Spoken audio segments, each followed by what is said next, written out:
Welcome to Law Easy. My name is Marty Shenkman. I'm joined by Bill Boersma, an insurance expert and consultant, and we're going to talk about what kind of life insurance should I buy. Bill, what Marty, kind of life insurance should I buy? What are you trying to accomplish, Marty? I want to get the biggest commission possible to my insurance consultant because that's my primary goal. Well, then I have an answer for you. But I'm assuming that's not what you're really trying to accomplish. So let's take some hypotheticals and Okay. talk about it. Young couple Yep. needs coverage. Yep.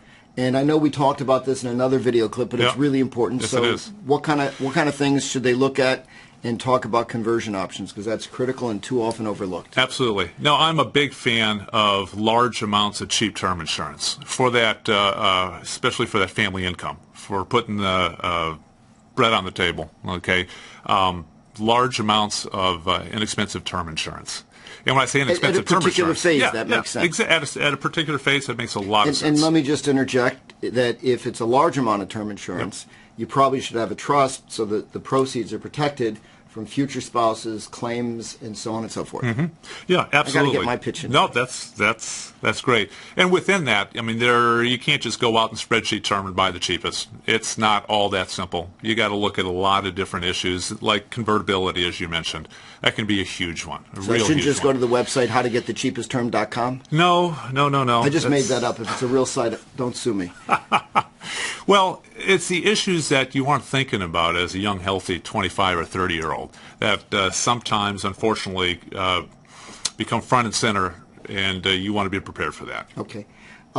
Somebody that is looking to do estate planning, has an illiquid estate, most of their wealth is in a family business or real estate, something that's not going to be sold or can't be sold. Yep. Different kind of coverage. What should be looked at for those types of people? Well, when you're looking for coverage that's going to be enforced when you die, whether that's tomorrow or you live to 105, then I'm just going to generically call that permanent insurance. Right.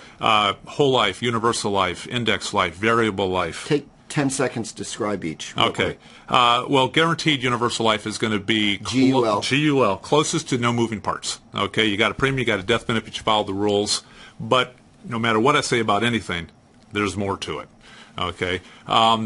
A regular old-fashioned universal life, current assumption universal life, that's what came on the scene in the late 70s and 80s, and even most of the 90s, and that is largely driven by the interest rate market. Right.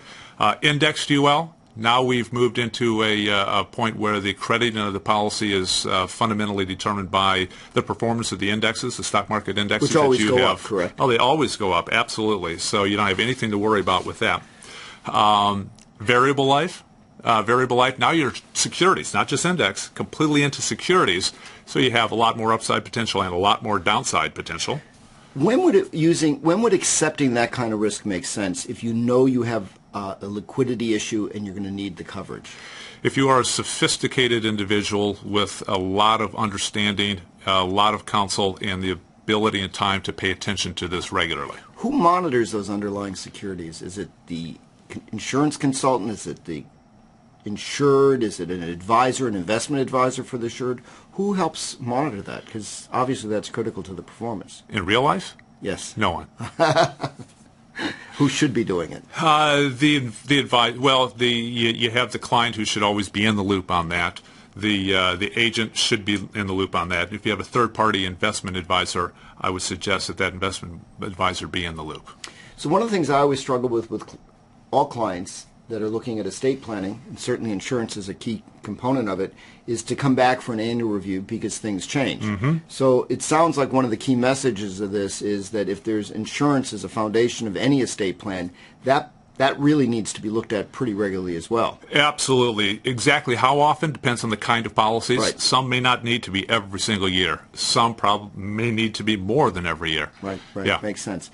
What are, other than a long term for estate liquidity or the young person on maybe the other bookend, just looking for term, what other kind of situations do you see and what kind of policies may fit them best? Well, we also see people who like to focus on cash value.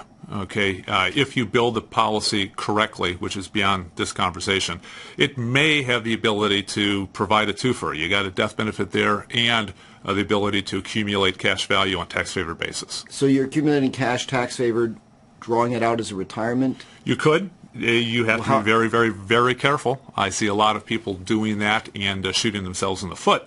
But other living benefits as well. So? Well, because all they remember is way back in the beginning. This is what the deal was. But back in the beginning, that policy may also have had a 10% crediting rate, and today it might have 5.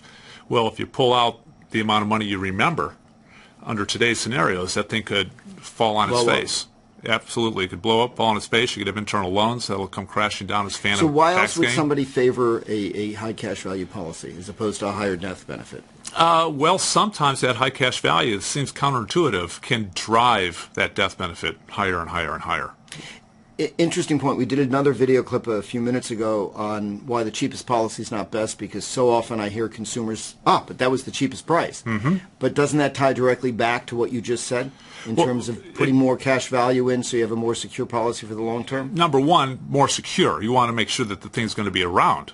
But number two, even though this is counterintuitive for some, more money into the policy could end up being a higher internal rate of return on what you get, or your estate or your family gets someday.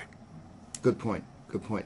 Other comments on what people should look at in terms of selecting the right policy for the circumstances or for the...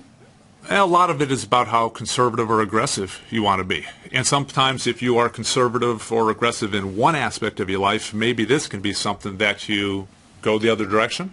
I see that very commonly where people that are serial entrepreneurs, real estate developers will take considerable risk, and they all often have great concentration, not diversification of their wealth, because they're developing and building their wealth. Yes. And the insurance is really the ballast to that, so Yes. they tend to be conservative. Yep.